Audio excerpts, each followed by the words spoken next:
वसई विरार महापालिका यासाठी महत्त्वाची आहे कारण इथं बहुजन विकास आघाडीचं आणि भाजपमध्ये थेट टक्कर होती आणि आपल्याला माहिती आहे बहुजन विकास आघाडीचा विधानसभेमध्ये सुपडा साफ केला होता भाजपनं। त्यामुळे भाजपनं इथं सगळ्यात म्हणतो ना आपण की बळ लावलं होतं जोर लावला राखण्यासाठी। त्यामुळे या महापालिकेत काय होतं ते देखील आपण पाहूयात। एक्झिट पोलचे आकडे हे वसई विरारमध्ये काय सांगतात तर भाजपला 27, शिंदे सेनेला 5 आणि इतरांना 1 जागा मिळेल।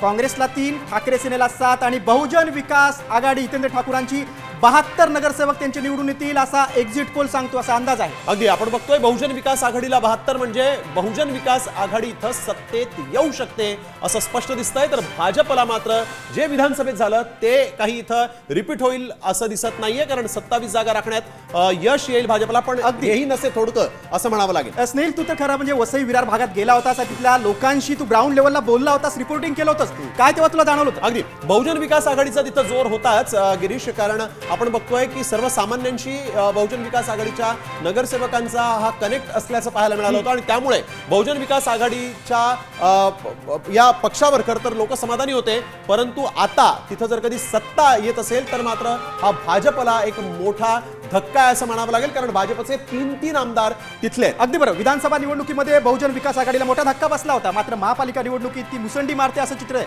अगदी त्यामुळे बहुजन विकास आघाडी वसई विरार मधल्या नागरिकांसाठी आपण बघतोय एक्झिट पोल सांगतोय आणि ठाकूर कुटुंबियांसाठी हा एक्झिट पोल महत्त्वाचा आहे कारण त्यांच्या दिशेनं सत्ता येईल असं दिसतंय। ठाकूरांची जादू चालली असं आपण म्हणू शकतो। अगदी, तर वसई विरारमध्ये 72 जागांसह बहुजन विकास आघाडी हा मोठा पक्ष ठरेल असं दिसतंय। वसई विरार महापालिकेत कुणाची सत्ता येणार या संदर्भात विश्लेषण जाणून घेऊयात आमचे प्रतिनिधी मनोज तांबे यांच्याकडून। वसई विरार शहर महानगरपालिकेची मतदान प्रक्रिया पार पडलेली आहे आणि मतदारांनी उमेदवारांचं भवितव्य या मतदान पेटीमध्ये बंद केलेले आहे। यामध्ये बहुजन विकास आघाडी आणि भाजप अशी चुरशीची लढत होताना आपल्याला पाहायला मिळाली आहे। यामध्ये बहुजन विकास आघाडी या मतदानाच्या रिंगणामध्ये 115 उमेदवार जे आहेत ते उतरवले होते, तर महायुतीने देखील 115 उमेदवार या निवडणुकीच्या रिंगणामध्ये उतरवले होते। यामध्ये शिंदे सेनेकडून 7 उमेदवार जे आहेत ते भाजपच्या विरोधात निवडणुकीच्या रिंगणामध्ये होते। यामुळे महायुतीमध्ये असलेली नाराजी कुठेतरी चव्हाट्यावर येताना आपल्याला पाहायला मिळाले होते। यामध्ये काँग्रेस जे आहे ते काँग्रेसने देखील 10 उमेदवार या निवडणुकीच्या रिंगणामध्ये उतरवले होते।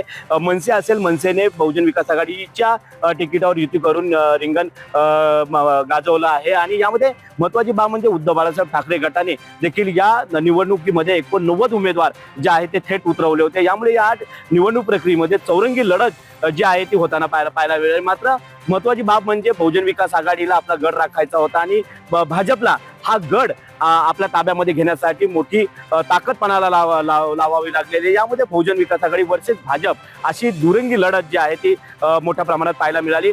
मात्र या निवडणुकीमध्ये जनमताकडून आलेला कौल असा आहे की बहुजन विकास आघाडी 70 ते 80 जागांवरती मुसंडी मारेल आणि महायुती म्हणजे भाजप आणि शिंदे सेना त्यांना 30 ते 40 जागांवरती समाधान व्यक्त करावं लागेल। काँग्रेस जे आहे ते काँग्रेसला 5 जागेवरती समाधान व्यक्त करावं लागेल आणि उद्धव बाळासाहेब ठाकरे गटाला देखील या 5 जागेवरती समाधान व्यक्त करावं लागेल। मात्र महापौर कोणाचा बसेल याकडे सर्वांचं लक्ष लागलेलं आहे। जर हा चेहरा स्थानिक पातळीवरती मतदान झालं किंवा चिन्हावरती मतदान झालं तर मोठा बदल या ठिकाणी आपल्याला पाहायला मिळेल। जर स्थानिक पातळीवरती गेलं तर बहुजन विकास आघाडी यामध्ये महापौर बसवण्यामध्ये सक्षम ठरेल आणि जर चिन्हावरती गेली तर नक्कीच भाजप ही मुसंडी देखील मारू शकते। मनोज तांबे, साम टीव्ही न्यूज, विरार।